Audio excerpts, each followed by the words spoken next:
નમસ્કાર પ્રિય દર્શકો, તમારું અમારી યુટ્યુબ ચેનલ હરિભક્તિ સ્તોત્ર પર હાર્દિક સ્વાગત છે।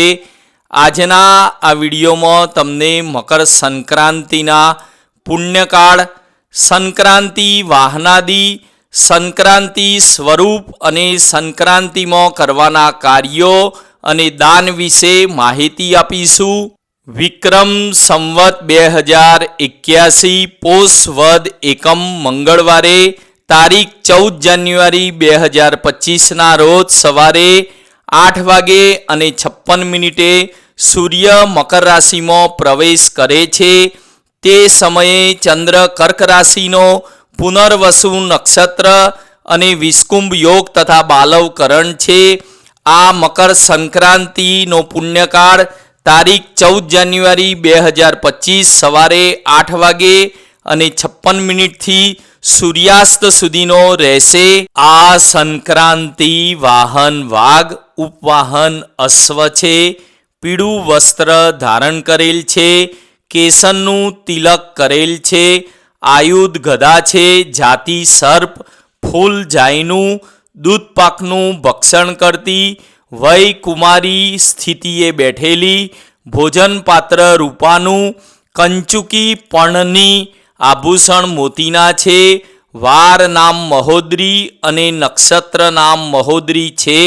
ચોરો સુખી થાય। આ સંક્રાંતિનું સ્વરૂપ 60 યોજન વિસ્તારવાળી, લાંબુ નાક, 9 હાથ, 1 માથું, પુરુષાકાર, દાંત ઘસતી, કઠોર વચન બોલતી, વૃક્ષોના ફળ પાન તોડતી, ગાય ભેંસ દોહતી, કામ સેવન કરતી, પૂર્વમાંથી આવી પશ્ચિમમાં જાય છે। તેનું મુખ દક્ષિણ અને દ્રષ્ટિ વાયવ્યમાં છે। સંક્રાંતિમાં કરવાના કાર્યો અને દાન આ મુજબ છે।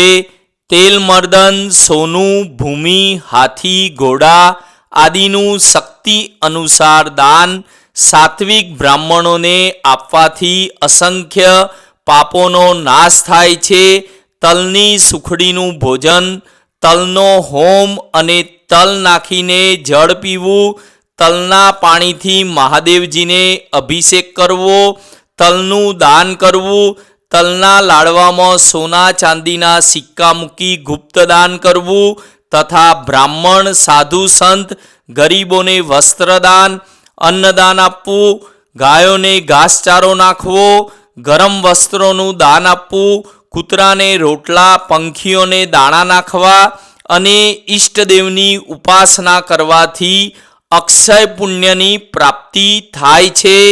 શાસ્ત્ર વચન અનુસાર ઉત્તરે ત્વયને વિપ્રે વસ્ત્રદાનમ મહાફલમ તિલ પૂર્ણ મન્વાહમ દત્વામ રોગેહ પ્રમુચ્યતે। ઉત્તરાયણના દિવસે તલ ભરેલું પાત્ર અને વસ્ત્રદાન બ્રાહ્મણોને આપવાથી મહાપાપો અને મહાવ્યાધિ તથા રોગોનો નાશ થાય છે।